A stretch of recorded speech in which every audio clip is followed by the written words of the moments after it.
amizade entre Dom Pedro I e José Bonifácio foi marcada por momentos de grande confiança, mas também por profundas divergências políticas. Mesmo em meio às desavenças, o respeito entre os dois era extraordinário. Dom Pedro I admirava tanto José Bonifácio que o nomeou ministro do Reino e dos Negócios Estrangeiros. Mais do que um ministro, Bonifácio tornou-se um dos conselheiros principais do príncipe regente. Desempenhou um papel decisivo para que ele permanecesse aqui no Brasil e se tornou peça fundamental no caminho da independência do Brasil, gente. Bom, Bonifácio era brilhante, intelectual e estrategista e era o oposto de Dom Pedro I, que era conhecido pelo seu temperamento impulsivo.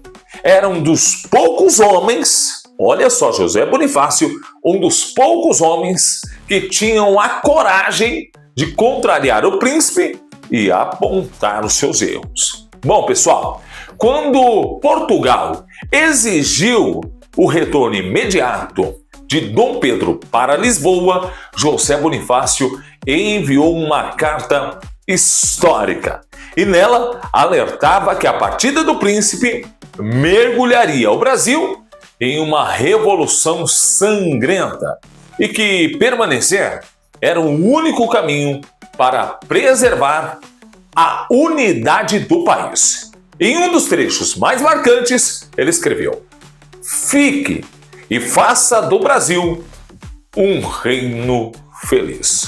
Bom, essas palavras ajudaram a fortalecer a decisão de Dom Pedro I a ficar. Bom, e olha, esse dia ficou conhecido como o Dia do Fico. Mas nem sempre a amizade resistiu às disputas do poder. Além das diferenças políticas, pessoas próximas alimentavam intrigas, afirmando que José Bonifácio desejava ter mais poder do que do imperador. Bom, as desconfianças aumentaram e a relação entre os dois estremeceu. A crise explodiu em 1823, quando Dom Pedro I dissolveu a Assembleia Constituinte, gente. É isso mesmo. Soldados cercaram o prédio.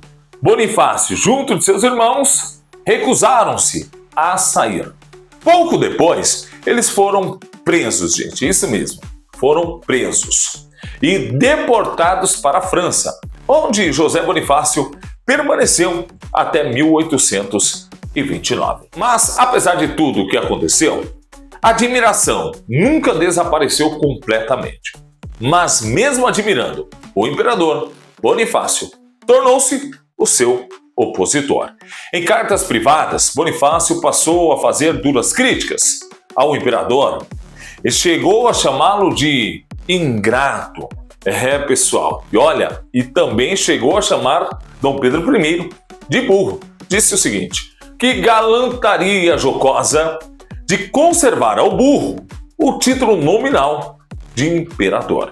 Em outros trechos, em outras cartas, ele também chegou a chamar Dom Pedro I de ingrato, gente.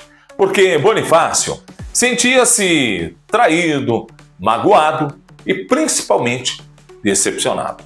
Mas com o tempo, tornou-se um dos opositores mais fortes e ferrenho ao imperador. Em 1831, ao abdicar do trono brasileiro, Dom Pedro I precisava escolher alguém para cuidar de seu bem mais precioso, seu filho, o futuro imperador, Dom Pedro II. E escolheu justamente José Bonifácio de Andrade e Silva. Na carta de nomeação, escreveu palavras que demonstram o tamanho da confiança que ainda depositava nele, gente.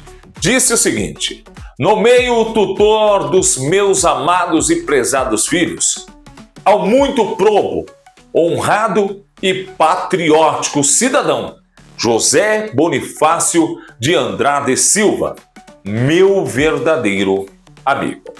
Poucas frases resumem tão bem o sentimento que ainda existia entre eles. Bonifácio assumiu a tutela do jovem Pedro II, embora disputas políticas acabassem afastando-o dessa honrosa missão. Em 1834, quando recebeu a notícia da morte de Dom Pedro I, José Bonifácio ficou profundamente abalado.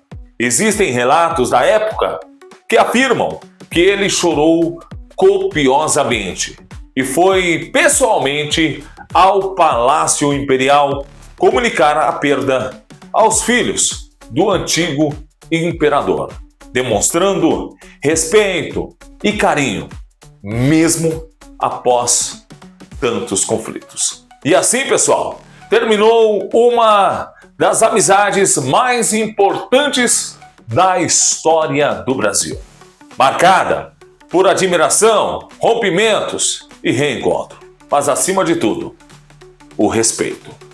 Bom, pessoal, se você gostou desse vídeo, comente aqui embaixo, deixe aquele like, aproveite para se inscrever aqui no canal Mundo Curioso, pessoal. Até o próximo vídeo. Tchau!